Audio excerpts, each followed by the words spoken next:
नमस्कार दोस्तों, एस्ट्रो ज्योति पल ये मेरे ज्योतिषी चैनल में आप सभी का स्वागत है।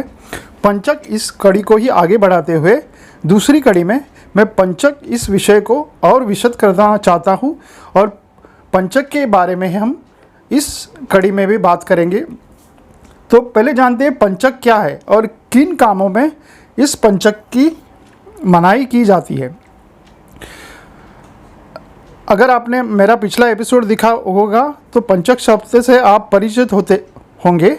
तो भी मैं बताता हूँ कि पंचक 5 नक्षत्रों के समूह को बोलते हैं, जिसमें धनिष्ठा का उत्तरार्ध, शत तारका या शतभिषा, उत्तरा भाद्रपदा, पूर्वा भाद्रपदा और रेवती नक्षत्र, ये 5 नक्षत्र मिला के पंचक का निर्माण होता है। हिंदू धर्म में ऐसा माना गया है कि कोई भी शुभ कार्य इस पंचक में नहीं किया जाता। तो आज हम जानते हैं कि पंचक किन तरह के होते हैं। पंचक अलग अलग तरह के होते हैं। पहले जानते हैं रोग पंचक क्या होता है। रविवार को शुरू होने वाला पंचक रोग पंचक कहलाता है। इसके प्रभाव से ये 5 दिन शारीरिक और मानसिक परेशानी वाले देने वाले होते हैं।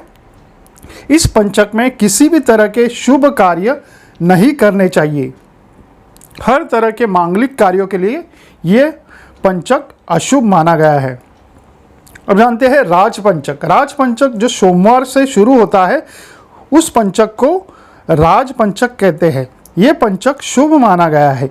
इसके प्रभाव से इन 5 दिनों में सरकारी कामों में सफलता मिलती है, ऐसा माना गया है। राज पंचक में जो सोमवार से शुरू होने वाला पंचक होता है उसमें संपत्ति से जुड़े कोई भी काम करने का भी सलाह दी जाती है। यह शुभ होता है। अब जानते हैं मंगलवार को शुरू होने वाला पंचक। मंगलवार से जो पंचक शुरू होता है उसे अग्नि पंचक कहते हैं। इन 5 दिनों में, इन आगे के 5 दिनों में जो अग्नि पंचक कहलाता है, इसमें कोर्ट कचहरी और विवाद आदि के फैसले, अपना हक प्राप्त करने वाले काम किए जा सकते हैं।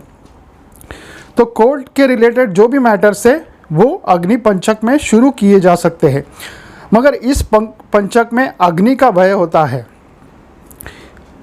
तो इस पंचक में किसी भी तरह का निर्माण कार्य, औजार या मशीनरी कामों की शुरुआत, इंजीनियरिंग की शुरुआत करना अशुभ माना गया है। इससे नुकसान होने की संभावना होती है।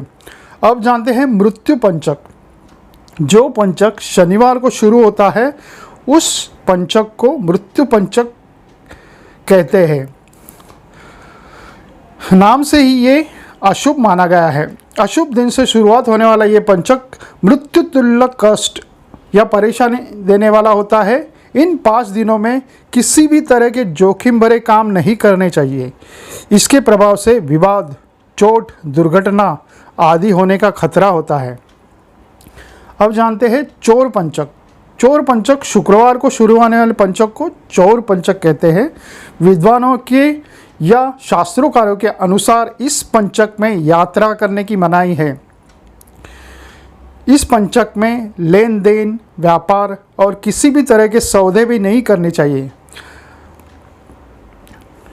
अगर हम यह कार्य इस पंचक में करेंगे तो धन की हानि भी हो सकती है। अब बुधवार और गुरुवार को शुरू होने वाले पंचक में ऊपरी बातों की पालन करने की जरूरी नहीं है। माना गया है कि इस 2 दिनों में शुरू होने वाले पंचक में काम कर सकते हैं, सिर्फ ये 5 काम छोड़ के। तो ये 5 काम कौन से निषिद्ध है ये हम देखेंगे। पंचक में चारपाई बनाना या बेड बनाना अच्छा नहीं माना जाता है। विद्वानों के अनुसार ऐसा करने से कोई संकट अपने ऊपर आ सकता है। पंचक के दौरान जिस समय धनिष्ठा नक्षत्र हो उस समय घास, लकड़ी आदि जलने वाली वस्तु को एक मिला के लाना नहीं चाहिए, क्योंकि इससे आग लगने का डर होता है। पंचक के दौरान दक्षिण दिशा में ये भी यात्रा नहीं करनी चाहिए, क्योंकि दक्षिण दिशा यम की मानी गई है।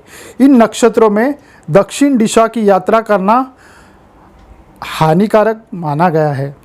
पंचक के दौरान जब रेवती नक्षत्र चल रहा हो उस समय छत तो नहीं बनाना चाहिए, ऐसा शास्त्रोकारों का मानना है। इससे धन हानि और घर में क्लेश होता है।